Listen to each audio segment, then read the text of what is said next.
আলাইকুম।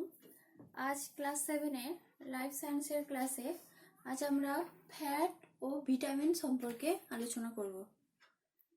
আগের ক্লাসে আমরা প্রোটিন সম্পর্কে আলোচনা করেছি এবং তার আগের ক্লাসে carbohydrate, vitamin, carbohydrate, protein, fat এই তিন ধরনের খাদ্য উপাদান হচ্ছে দেহ পরিপোষক খাদ্য উপাদান। অর্থাৎ এই খাদ্য উপাদান থেকে কি হয় না শক্তি উৎপন্ন হয়, অর্থাৎ এদের তাপন মূল্য রয়েছে। তা আজকে আমরা প্রোটিনের আমরা কার্বোহাইড্রেটের তাপন মূল্য, প্রোটিনের তাপন মূল্য এবং ফ্যাটের তাপন মূল্য প্রোটিনের তাপন মূল্য সম্পর্কে জেনেছি। তো এটা কি হয় না এই খাদ্য খাওয়ার পর হজম হয়, সেটা আবার অক্সিজেনের প্রভাবে জারিত হয়ে শক্তি উৎপন্ন হয়, তাপ শক্তি উৎপন্ন হয়। তো কার্বোহাইড্রেট প্রোটিনের তুলনায় ফ্যাট বেশি তাপ শক্তি উৎপন্ন হয়, অর্থাৎ ফ্যাট যেহেতু চর্বি জাতীয় তাই এর তাপন মূল্য খুব বেশি। তো আজকে আমরা ফ্যাট কাকে বলে, ফ্যাট কি কি জৈব যৌগ নিয়ে গঠিত, কি কি মৌল নিয়ে গঠিত সেগুলো আমরা জানবো। যদি সংজ্ঞায় বলা হয় যে ফ্যাট কাকে বলে,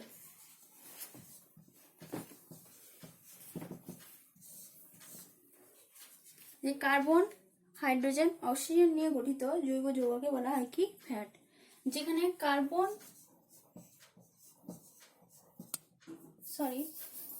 হাইড্রোজেন ও অক্সিজেনের অনুপাত হচ্ছে, যেখানে হাইড্রোজেন ও অক্সিজেনের অনুপাত হচ্ছে 2:1। কার্বন, হাইড্রোজেন, অক্সিজেন এই তিনটি উপাদান কিন্তু তিনটি মৌল, কিন্তু প্রত্যেকটা খাদ্য উপাদানের রয়েছে, প্রত্যেকটা পরিপোষক খাদ্য উপাদানের রয়েছে ফ্যাট, কার্বোহাইড্রেট, প্রোটিন। তবে প্রোটিনে আর একটা মৌল বেশি থাকে, যেটা হচ্ছে নাইট্রোজেন মৌলটা শুধুমাত্র প্রোটিনে থাকে, যেটা আলাদাগুলো পরিপোষক খাদ্য উপাদানে থাকে না। তাহলে ফ্যাট কাকে বলে? ফ্যাট হচ্ছে কার্বন, হাইড্রোজেন, অক্সিজেন নিয়ে গঠিত জৈব যৌগকে বলা হয় কি না ফ্যাট, যেখানে হাইড্রোজেন ও অক্সিজেনের উপাদান 2:1।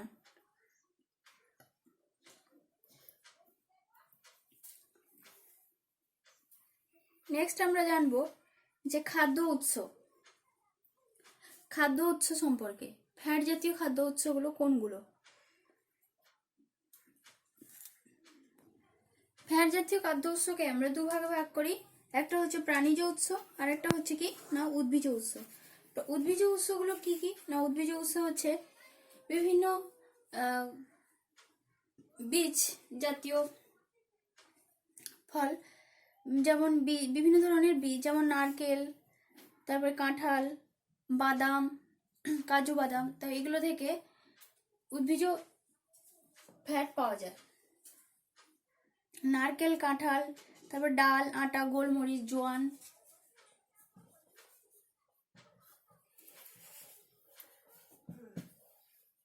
বাদাম, ডাল, আটা,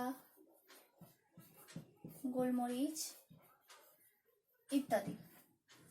প্রাণীজ উৎস কি? প্রাণীজ উৎস হচ্ছে দই, দুধ, মাছ, মাংস। তবে মাছের তুলনায় মাছের তেলে বেশি পরিমাণে থাকে।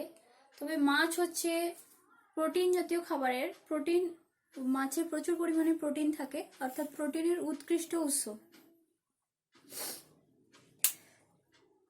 তাহলে প্রাণীজ খাদ্য যদি হয় তাহলে দুধ,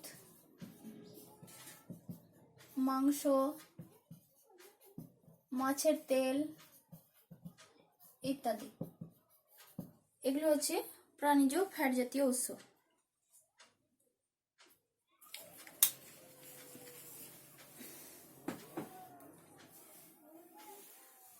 এরপর আমরা জানবো ফ্যাটের তাপন মূল্য কত, অর্থাৎ ফ্যাট জারিত হয়ে কত তাপ শক্তি উৎপন্ন করে।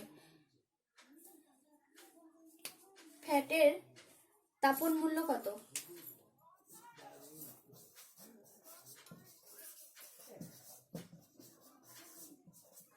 ফ্যাটের তাপন মূল্য সব থেকে বেশি, ফ্যাটের তাপন মূল্য হচ্ছে 9.3 kcal। বা কিলো ক্যালোরি।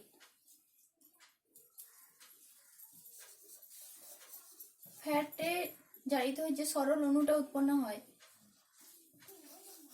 সেই সরল অণু নাম কি? আমরা আগে জেনেছি কার্বোহাইড্রেটের সরল অণু হচ্ছে শর্করা, প্রোটিনের সরল অণু অ্যামাইনো অ্যাসিড, ফ্যাটের সরল অণু হবে কি ফ্যাটি অ্যাসিড ও গ্লিসারল।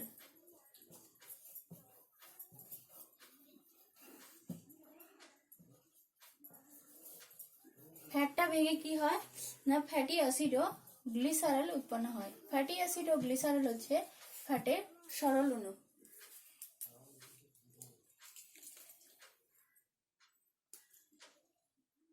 এরপর আমরা ফ্যাটের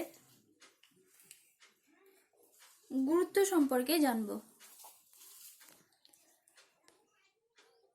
এরপর আমরা জানবো ফ্যাটের গুরুত্ব সম্পর্কে। ফ্যাটের গুরুত্ব বা আমাদের দেহে ফ্যাটের কি প্রয়োজনীয়তা বা কি ভূমিকা পালন করে। ফ্যাট জাতীয় খাদ্য উপাদান সে দেহে কি ভূমিকা পালন করে, তার রোল কি, সে সম্পর্কে আমরা জানবো। ফ্যাট কি? ফ্যাট হচ্ছে দেহ পরিপোষক খাদ্য উপাদান, অর্থাৎ শক্তি উৎপাদনকারী খাদ্য উপাদান। তো ফ্যাটের তাপন মূল্য যেহেতু বেশি, তার মানে ফ্যাট বেশি শক্তি উৎপন্ন করবে বাকি খাদ্য উপাদানের তুলনায়।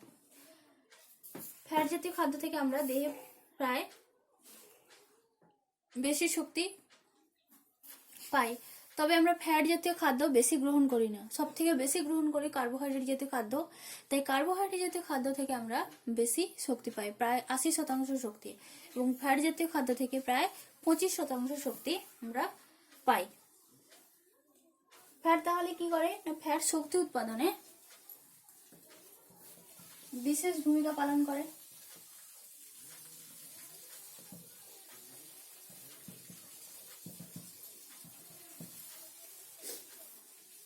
দু নম্বর কি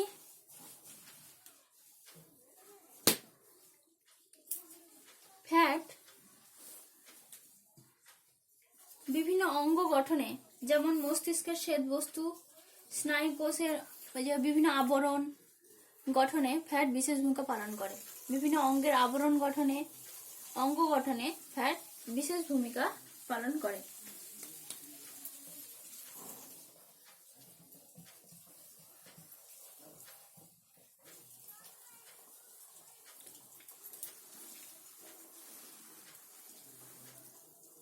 তিন নম্বর কি না 3 নম্বর হচ্ছে ফ্যাট আমাদের খাদ্য ভাণ্ডার হিসেবেও কাজ করে।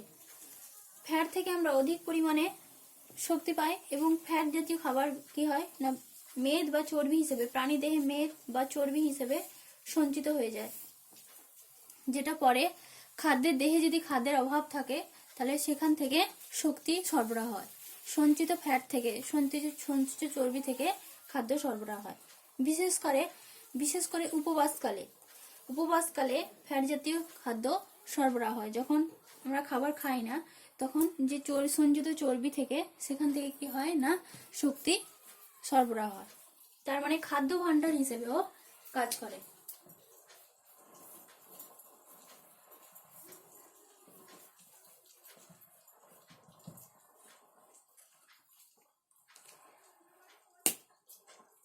তারপরে কি না দ্রাবক হিসেবে কাজ করে।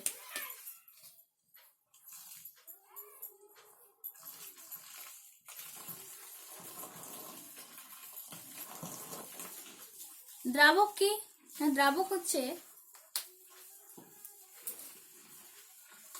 যখন দ্রাবক হচ্ছে সেই উপাদান বা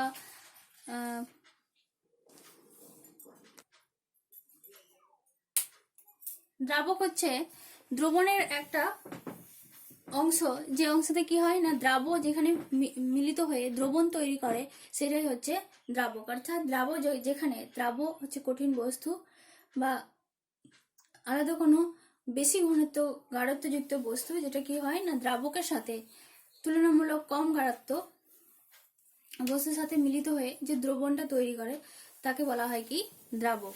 মানে দ্রাবটা যদি ধরা হয় যে শরবত যদি একটা দ্রবণ হয়, তার মানে চিনি আর জলের প্রয়োজন শরবতের জন্য। তো চিনি হচ্ছে দ্রাবক আর জল হচ্ছে কি দ্রাবক, মানে চিনিটা জলে দ্রবীভূত হচ্ছে, তো তাকে দ্রাবক বলা হয়। তো এই ফ্যাট কি হয় না দ্রাবক হিসেবে কাজ করে কিসের ক্ষেত্রে? ভিটামিন এ, ডি, ই, কে এগুলো কি হয় না ফ্যাটে দ্রবীভূত হয়। তো ফ্যাট এই ভিটামিন এ, ডি, ই, কে দ্রাবক হিসেবে কাজ করে। আর কি না হরমোন উৎপাদনেও সাহায্য করে।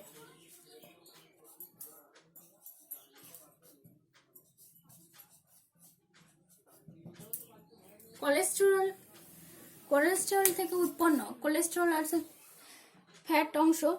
কোলেস্টেরল কাকে বলে? কোলেস্টেরল হচ্ছে মানুষের রক্তে যে ফ্যাট থাকে, যে স্টেরলটা থাকে, তাকে বলা হয় কি কোলেস্টেরল।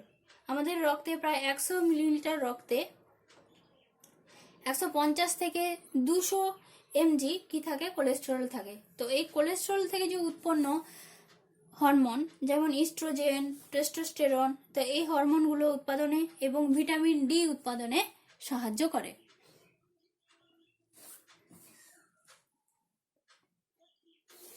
এরপর আমরা ফ্যাটের, আমাদের শরীরে যদি ফ্যাটের আধিক্য হয় তাহলে কি সমস্যা দেখা যায়, আর ফ্যাটের যদি অভাব দেখা দেয় তাহলে কি সমস্যা দেয়, যদি ফ্যাট কম থাকে তাহলে কি সমস্যা দেখা দেয়।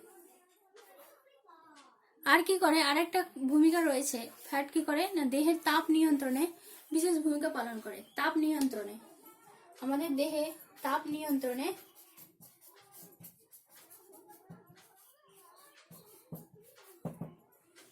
বিশেষ ভূমিকা পালন করে। ফ্যাটের অভাবের কারণে ফ্যাট যদি শরীরে যতটা প্রয়োজন তার তুলনায় যদি কম থাকে তাহলে কি হবে,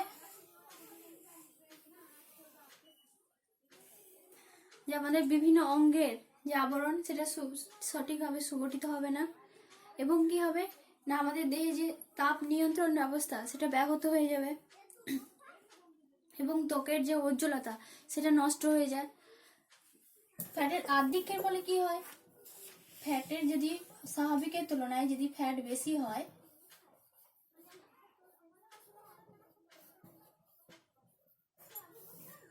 স্বাভাবিকের তুলনায় যদি ফ্যাট বেশি হয় তাহলে কি হবে না ফ্যাটে যদি প্রচুর পরিমাণে ফ্যাট শরীরে হয় শক্তি হিসেবে, মানুষের দেহে ফ্যাট কি হয় না শক্তি রূপে কাজ করে, এবং কি করে না দেহকে বাইরের আঘাত থেকে রক্ষা করে, এবং কি করে না দেহ থেকে যে তাপটা বেরিয়ে আসে সেই তাপটাকে মানে যে অতিরিক্ত তাপ যে বেরিয়ে আসে সেটা কি করে নিয়ন্ত্রণ করে, তাপ নিয়ন্ত্রণ করে।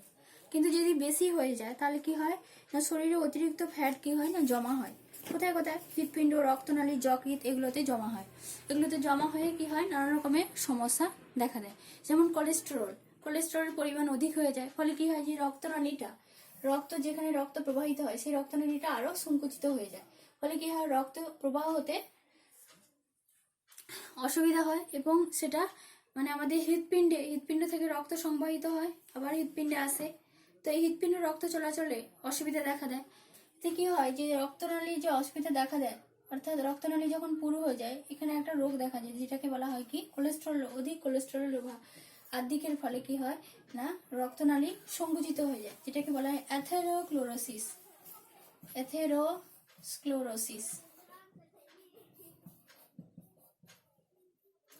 অ্যাথেরোস্ক্লেরোসিস নামে রোগ দেখা যায়। আর কি হয় না দেহের ওজন বৃদ্ধি পায়, দেহের ওজন বৃদ্ধি পেলে বিভিন্ন ধরনের সমস্যা দেখা দিতে পারে, যেমন বাত, হাঁটুর ব্যথা, এমনকি ক্যান্সার পর্যন্ত। এছাড়াও দেহে প্রচুর পরিমাণে কিছু কিছু অংশে প্রচুর পরিমাণে ফ্যাট জমে যায়, যেমন দেহের ঘাড়ে গলায়, কারোর ঘাড়ে গলায়, উপরের হাতে, বুকে, পেটে, উরুতে। তো এগুলোতে কি হয় না ফ্যাট যদি অতিরিক্ত ফ্যাট যদি বেড়ে যায় তাহলে কি হয় না আমাদের দেহে এই সব অঙ্গে বেশি ফ্যাট জমা হয়ে যায়।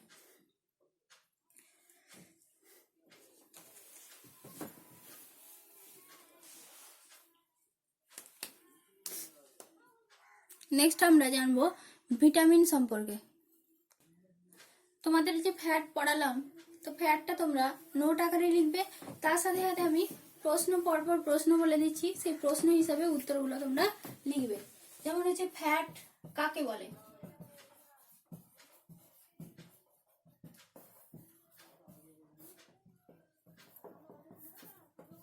ফ্যাটে কোন কোন মৌল থাকে?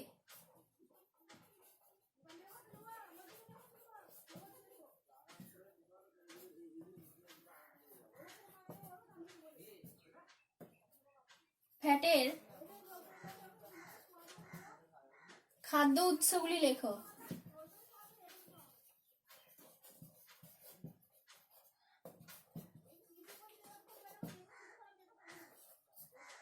ফ্যাটের তাপন মূল্য কত?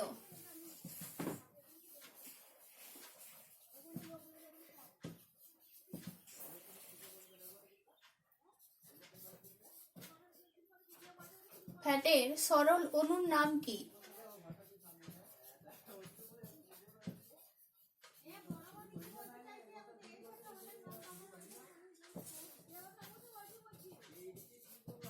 ফ্যাটের প্রয়োজনীয়তা লেখো।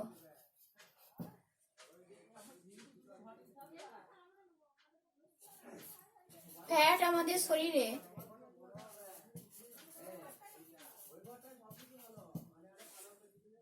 আমাদের দেহে কোন কোন অংশে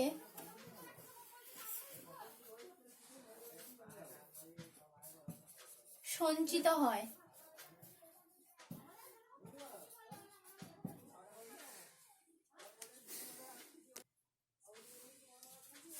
ফ্যাটের অভাবে ও আধিক্যে কি সমস্যা দেখা দেয়? এগুলো কোশ্চেন তোমরা উত্তর করবে এবং উত্তরগুলো তোমাদের কিন্তু আলোচনা করে দিয়েছি আমি। নেক্সট আমরা জানবো ভিটামিন সম্পর্কে।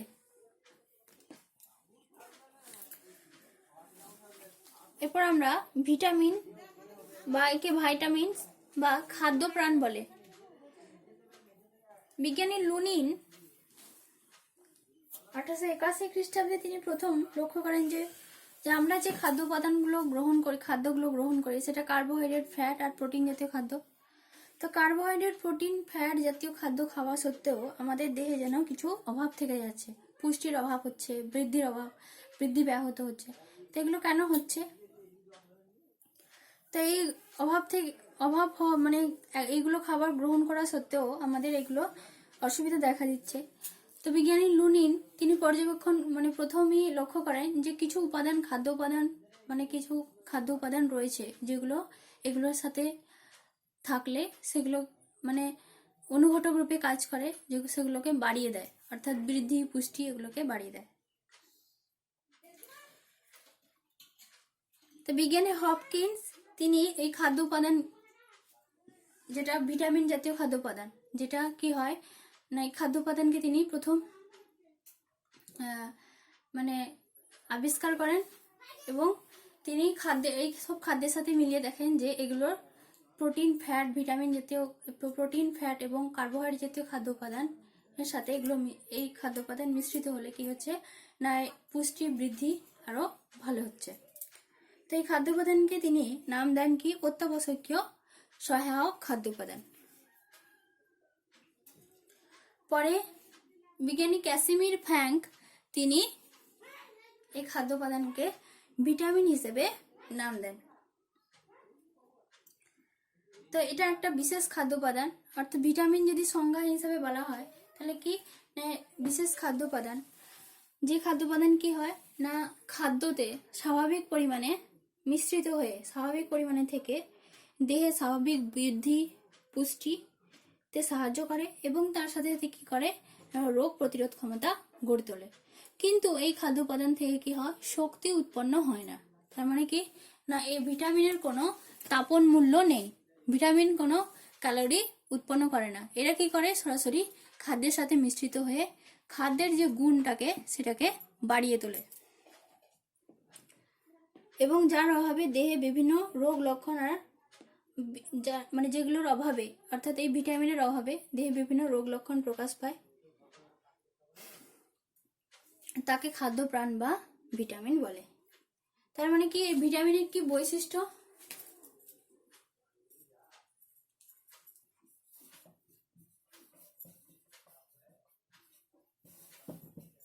এই ভিটামিন কি হচ্ছে না অনুঘটক রূপে কাজ করছে, অর্থাৎ খাদ্য উপাদানের স্বাভাবিক বৃদ্ধি পুষ্টিতে সাহায্য করে। আর এটা খাদ্যে খুব অল্প পরিমাণে থাকে এবং অন্যান্য খাদ্য উপাদানের তুলনায় জীবদেহে খুব কম পরিমাণে প্রয়োজন। আর কি হয় না এটা কিন্তু পরিপাক ক্রিয়ায় নষ্ট হয় না। আর ভিটামিনকে তার দ্রাব্যতা অনুসারে দুভাগে ভাগ করা হয়। এগুলো হচ্ছে ভিটামিনের বৈশিষ্ট্য। আবার বলি ভিটামিন যে সংজ্ঞা, তা ভিটামিন কাকে বলে বা সংজ্ঞা হিসেবে আমরা কি বলবো না যে বিশেষ খাদ্য উপাদান যেটা কি করে না স্বাভাবিক খাদ্যে খুব অল্প পরিমাণে যুক্ত হয়ে স্বাভাবিক বৃদ্ধি, দেহের স্বাভাবিক বৃদ্ধি পুষ্টি বৃদ্ধিতে সাহায্য করে এবং রোগ প্রতিরোধ ক্ষমতা গড়ে তোলে, তাকে বলা হয় কি ভিটামিন। এর বৈশিষ্ট্য কি না এ হচ্ছে জৈব অনুঘটক রূপে কাজ করে, অর্থাৎ খাদ্য উপাদানের সঙ্গে খুব অল্প পরিমাণে যুক্ত হয়ে খাদ্যের গুণাগুণকে আরো বাড়িয়ে তোলে এবং এটি পরিপাক ক্রিয়ায় নষ্ট হয় না এবং এই খাদ্য উপাদান কোনো শক্তি উৎপন্ন করে না, তার মানে এর কোনো তাপন মূল্য নেই। দ্রাব্যতা অনুসারে ভিটামিনকে আমরা দুভাগে ভাগ করি।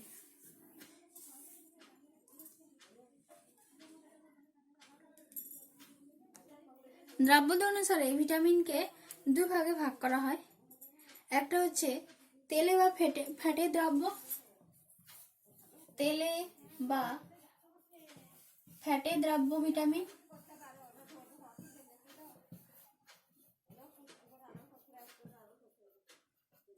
আর একটা হচ্ছে জলে দ্রাব্য ভিটামিন।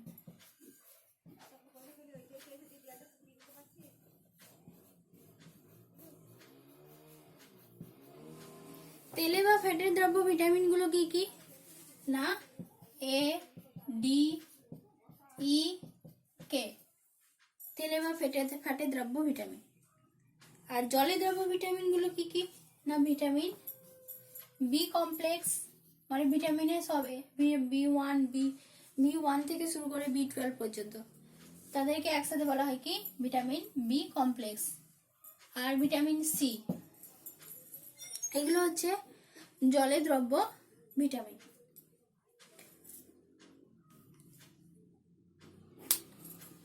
তো এই ভিটামিনগুলোর প্রত্যেকের আলাদা আলাদা কাজ আছে এবং ভিটামিনগুলোর এবং আলাদা আলাদা রাসায়নিক নামও আছে। নেক্সট ক্লাসে আমরা এই ফ্যাটের দ্রব্য এবং জলের দ্রব্য ভিটামিনগুলোর কাজ, তার রাসায়নিক নাম এবং এই ভিটামিনের অভাবে কি রোগ হয় সেগুলো আমরা জানব। আজ এই পর্যন্ত পড়ালাম। আর কারো যদি বুঝতে অসুবিধা হয় অবশ্যই আমাকে বলবে এবং ভিটামিন যতটা পড়ালাম সেই কোশ্চেন আমি দিয়ে দিচ্ছি, সেই কোশ্চেনগুলো তোমরা খাতায় লিখবে এবং উত্তর আলোচনা করে দিয়েছি, যতটা পড়িয়েছি তার মধ্যেই কোশ্চেন দেবো, সেই কোশ্চেনগুলোর উত্তর লিখে আমাকে পাঠাবে হোয়াটসঅ্যাপে। ভিটামিন কাকে বলে?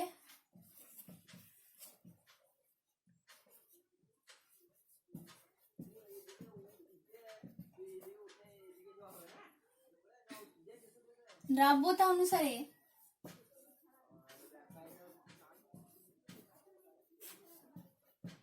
ভিটামিনকে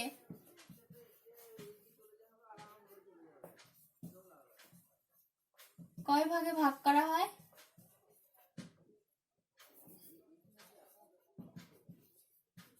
ও কি কি?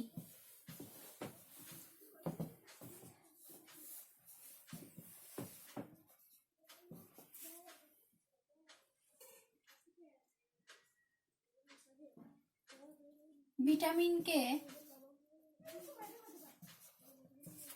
অত্যাবশ্যকীয়,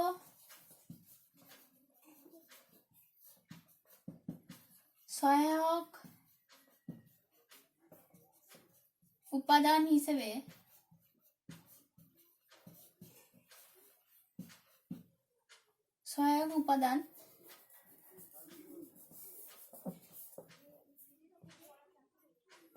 কে বলেন?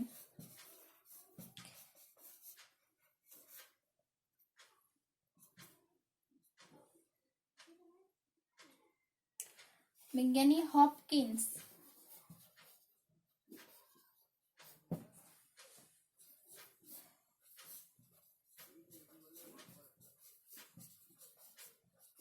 ভিটামিন কে নামকরণ করেন?